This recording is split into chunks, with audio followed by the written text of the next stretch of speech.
Hello student, मैं दीप शर्मा। आप मुझसे सीखेंगे 11th क्लास की मैथमेटिक्स। 11th क्लास की मैथमेटिक्स में सबसे पहले आप लोग सीखने जा रहे हैं सेट रिलेशन फंक्शन, और सेट रिलेशन फंक्शन में आप सबसे पहले सीखने जा रहे हैं टॉपिक सेट। तो हम लोग सेट पढ़ने आ रहे हैं। तो सेट पढ़ने के लिए बेटा आपको सबसे पहले जानकारी होनी चाहिए कि कलेक्शन क्या होता है। बेटा कलेक्शन का मतलब होता है कि अगर हम कई सारे ऑब्जेक्ट को एक साथ रख दें, यानी कई सारे ऑब्जेक्ट की जो गैदरिंग होती है उसको हम कलेक्शन बोलते हैं। मेरे पास 2 बॉल्स पेन है, 2 बॉल पेन है, एक पेंसिल है, रबर है, इरेजर है, शार्पनर है, सारी चीज़ों को एक साथ आप रख दीजिए तो ये मेरे पास कलेक्शन हो गया। बट कलेक्शन किस टाइप का कलेक्शन? कलेक्शन भी कई तरीके के होते हैं। अगर मेरे पास कलेक्शन एक मैनर पे है, मैनर मतलब समझ रहे ना, अगर मेरे पास जो कलेक्शन है वो एक ही टाइप के ऑब्जेक्ट्स का हो, जब एक ही टाइप के ऑब्जेक्ट्स का हम कलेक्शन करते हैं तो वो बाकी कलेक्शन से थोड़ा सा डिफरेंट होता है, और उसी का नाम हमारा होता है सेट।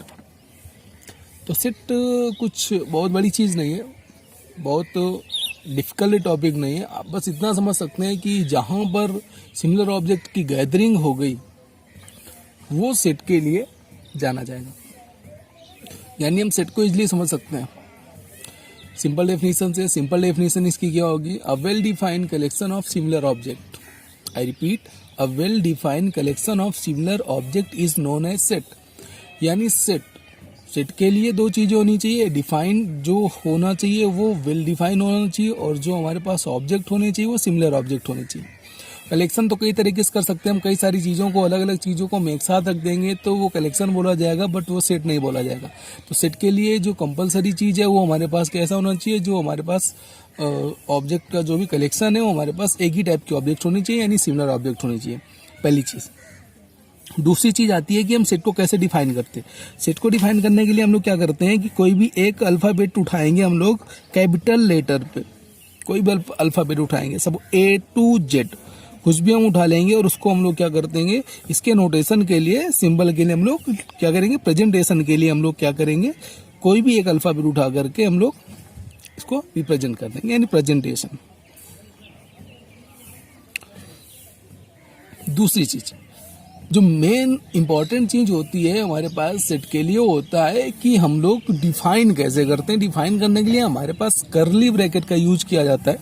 यानी अगर हम कुछ भी कलेक्शन लिख रहे हैं, सपोज हमारे पास नंबर से 1 to 10, 1 2 3 4 up to 10, in numbers को अगर मैं एक कर्ली ब्रैकेट के अंदर लिख दूंगा तो ये बोला जाएगा कि ये जो हमारे पास नंबर्स हैं, ये नंबर्स हमारे कैसे हैं, एक वेल डिफाइंड कलेक्शन पे हैं, और इसी कलेक्शन को बेटा हम लोग बोलते हैं क्या? इसको हम बोलते हैं सेट। जिस तरीके के ऑब्जेक्ट हैं उसी तरीके का नाम होगा, और उसी को हम लोग बोलेंगे सेट। तो बेटा क्या समझ में है कि अगर हम लोग सेट को डिफाइन करेंगे तो उसके लिए सबसे मोस्ट इंपॉर्टेंट चीज है ब्रैकेट। कर्ली ब्रैकेट में कोई भी ऑब्जेक्ट लिखे हुए, बट वो ऑब्जेक्ट हमारे पास एक जैसे होने चाहिए, सिमिलर होने चाहिए, तो उसको हम सेट बोल देंगे।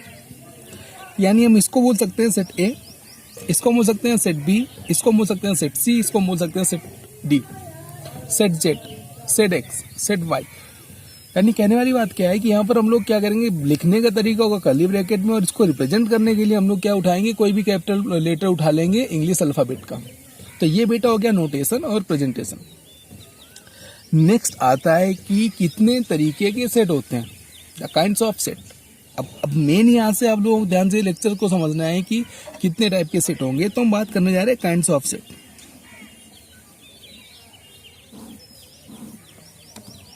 फिर से आप समझिए सेट क्या है? The well defined collection of similar object is known as set. Second thing, notation क्या होगा, कर्ली ब्रैकेट में लिखेंगे। प्रेजेंटेशन क्या होगा, कोई भी कैपिटल ब्लॉक, कोई भी कैपिटल लेटर उठा लेंगे हम लोग इंग्लिश अल्फाबेट का, और उससे हम रिप्रेजेंट कर देंगे, तो वो हमारे पास सेट बोला जाएगा। अब हम बात करते हैं कि हमारे पास सेट कितने तरीके के होते हैं। तो सबसे बड़ी चीज़ क्या है कि हम क्या कर रहे हैं, कलेक्शन कर रहे हैं। कलेक्शन किनका कर रहे हैं? ऑब्जेक्ट का। ऑब्जेक्ट कितने हैं, कितने ऑब्जेक्ट, यही हमारे पास सबसे बड़ी जो चीज़ है, वो हमारे सेट के काइंड्स को डिफाइन करने वाले हैं। यानी सबसे बड़ी चीज क्या है कि इसके अंदर हम जो चीज लिख रहे हैं, कर्ली ब्रैकेट के अंदर जो चीज लिख रहे हैं उसको हम बोलते हैं एलिमेंट या फिर members of set, element of set या फिर members of set. The most important thing जो आपको समझनी है। दूसरी चीज, नंबर ऑफ एलिमेंट्स के अकॉर्डिंग हम लोग क्या करते हैं, कुछ सेट को डिफाइन करते हैं। यानी जो सबसे पहला हमारे पास आता है सेट, वो आता है हमारा सिंगलटन सेट।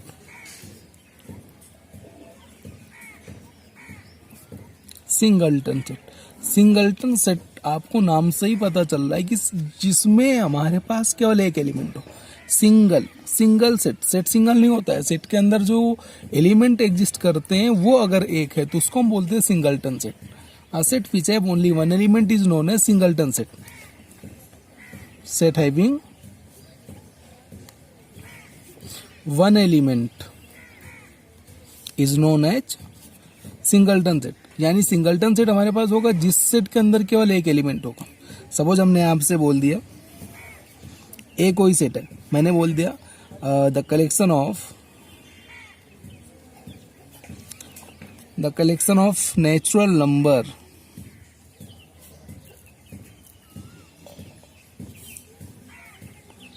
लेस देन 2 से छोटी जितने मेरे पास नेचुरल नंबर होंगे उन सबका कलेक्शन लिखिए।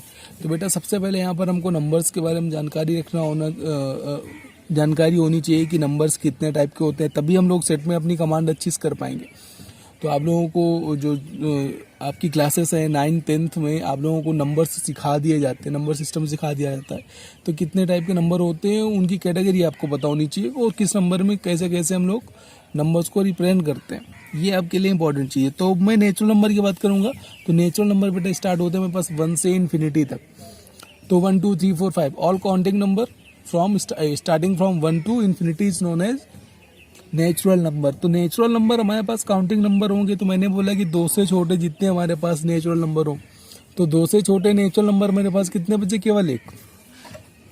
यानी जो हमारे पास सेट ए होगा उसका जो मेंबर होगा केवल क्या होगा, 1। यानी अब ये ए नहीं है, ये है सेट ए। अब इसको हम कैसे बोलेंगे, set A is a singleton set whose member is 1। तो यानी हम ऐसे अगर जो कर्ली ब्रैकेट के अंदर जो चीज़ लिख गई वो हमारे पास सेट का मेंबर बन गया। ये चीज़ आपको अच्छे समझ लेनी है। ऐसे मेरे पास कई सारे एग्जांपल्स हैं जिससे हम लोग सिंगलटन सेट को समझ सकते हैं।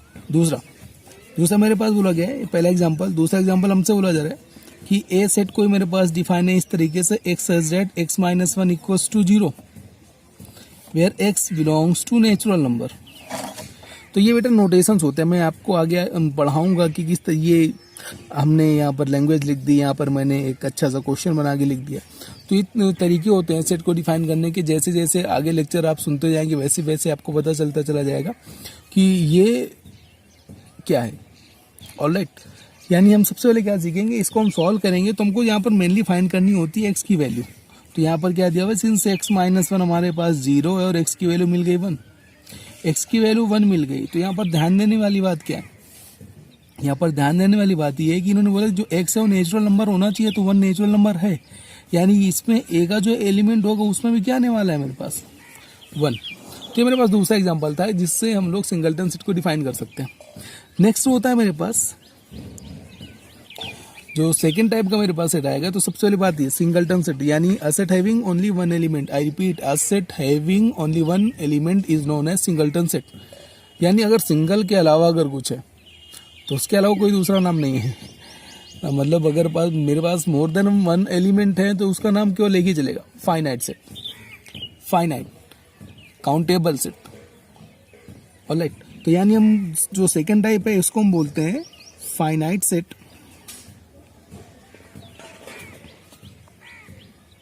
या फिर काउंटेबल सेट।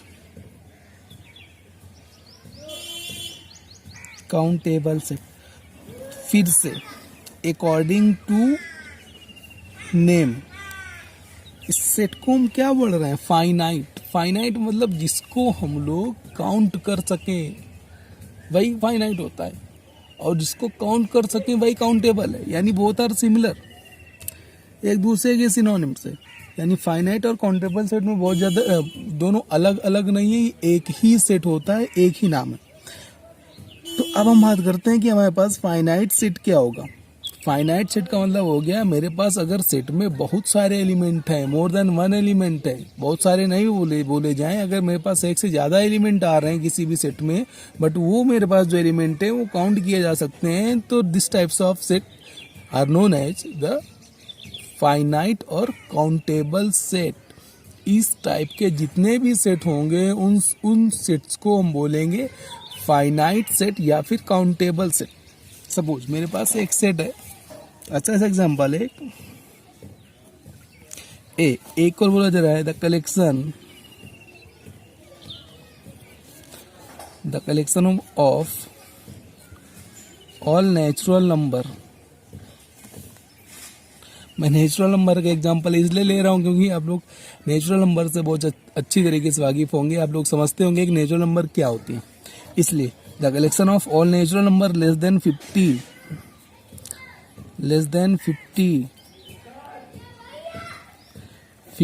से जितनी भी लेस होंगी नंबर्स, नेचुरल नंबर्स, उनका कलेक्शन। तो कलेक्शन के लिए सबसे पहले ए सिंबल दिया है नोटेशन, तो हम ए लिख देंगे।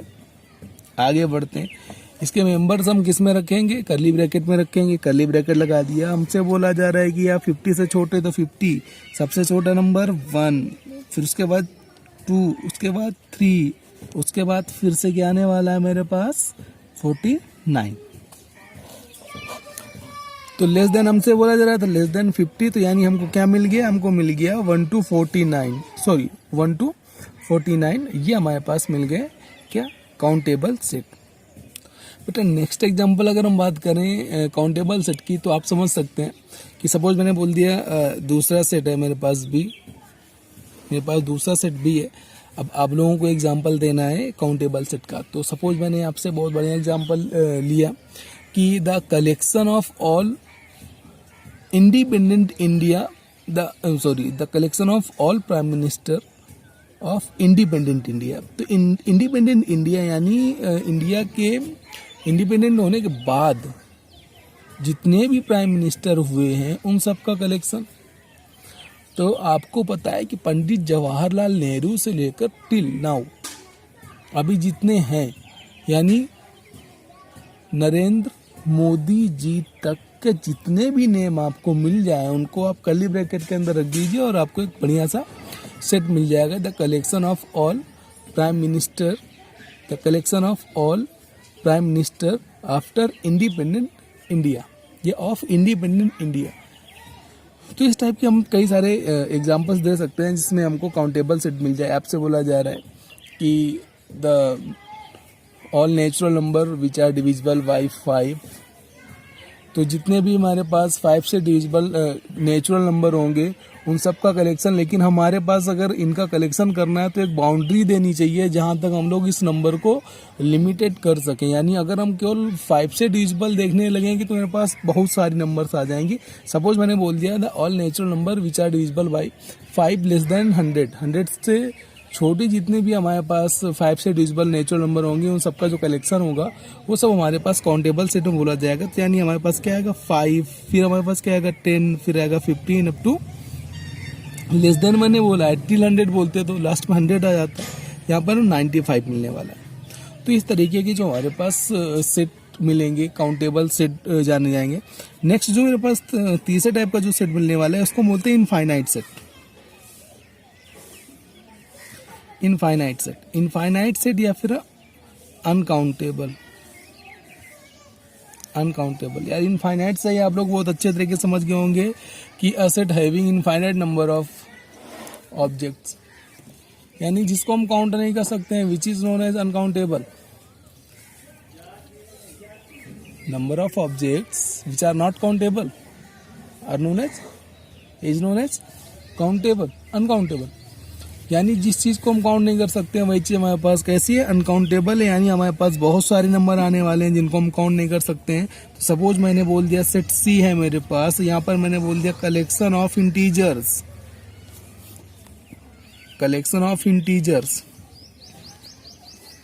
जितना भी इंटीजर्स का कलेक्शन होगा उनको हम बोलेंगे कैसे, इनफाइनाइट या फिर अनकाउंटेबल सेट। अब इंटीजर तुम्हारे पास दो तरीके के हो जाएंगे ना, पॉजिटिव इंटीजर, निगेटिव इंटीजर्स। तुम्हारे पास जो सी आएगा यानी कि कहाँ से कहाँ तक आएगा, माइनस इनफाइनाइट से लेकर प्लस इनफाइनाइट तक, यानी बोल दूंगा -4, -3, -2, -1, 0, 1, 2, 3 अप टू इनफाइनाइट। तो मेरे पास हर टाइप के इंटीजर मिलने हैं यहाँ पर हमको पॉजिटिव इंटीजर भी मिलना है, निगेटिव इंटीजर भी मिलना है, स्मॉलेस्ट नंबर लिखना है और हाईएस्ट नंबर लिखना है, जो हमारे पास कैसे हो, काउंटेबल, जो हमारे पास कैसी हो, काउंटिंग में यूज की जाती हो। क्लियर। अब हम बात करने जा रहे हैं दूसरा एग्जांपल। हम आपसे बोलने जा रहे हैं एक कलेक्शन ऑफ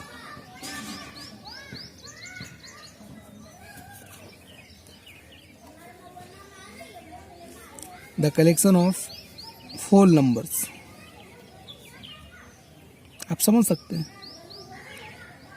अगर नेचुरल नंबर इनफाइनाइट तो मेरे पास होल नंबर भी इनफाइनाइट मिलने वाले हैं।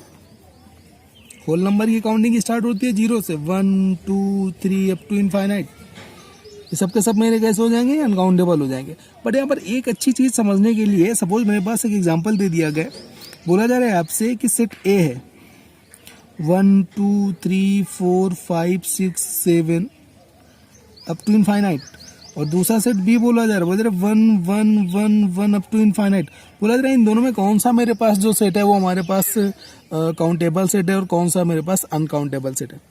तो मेरे बच्चों सबसे बड़ी समझने वाली चीज़ है कि जब हम सेट बनाते हैं तो सेट में किसी भी नंबर का रिपीटिशन अलाउड नहीं होता है। अगर कोई भी नंबर हमारे पास रिपीट कर रहा है तो this number will be written only 1 times, यानी एक नंबर को केवल हम एक बार ही लिखेंगे। क्योंकि हम क्या कर रहे हैं, हम बता रहे हैं कि उसके अंदर कौन सा एलिमेंट एग्जिस्ट कर रहा है, हम ये नहीं बता रहे हैं वो एलिमेंट कितनी बार एग्जिस्ट कर रहा है। ऑलराइट, तो अगर हमारे पास सेट में कोई नंबर रिपीट कर रहा है तो रेपिटेशन इज नॉट अलाउड, यानी किसी भी नंबर की रेपिटेशन हम नहीं लिखते हैं, केवल उसका एक बार ही हम लोग नोटेशन करेंगे। यानी हम बी को अगर लिखेंगे तो बी में हमारे पास केवल 1 है जो इनफाइनाइट टाइम्स रिपीट हो रहा है, तो यानी इसका मेंबर तो केवल क्या है हमारे पास 1, तो यानी B is the singleton set and singleton set is known as finite set. तो ये हमारे पास फाइनाइट सेट हो गया। बात कर रहे हैं ए की, ए हमारे पास क्या है 1 से लेकर इनफाइनाइट तक गया, यानी नेचुरल नंबर का कलेक्शन है, इनफाइनाइट तक जा रहा है, यानी ये हमारे पास कैसा है, अनकाउंटेबल। तो यानी एक चीज आपको समझनी है बहुत अच्छे तरीके से, अगर हमारे पास डॉटेड लगे हुए हैं या इनफाइनाइट लिखा हुआ है तो ये जरूरी नहीं है कि वो हमारे पास अनकाउंटेबल सेट ही बन के आए। अनकाउंटेबल सेट केवल वही बन के आएगा जो हमारे पास इनफाइनाइट तक नंबर जाए और हर एक नंबर क्या हो, अल्टरनेटिवली चेंज होता रहे, रिपीट ना करे।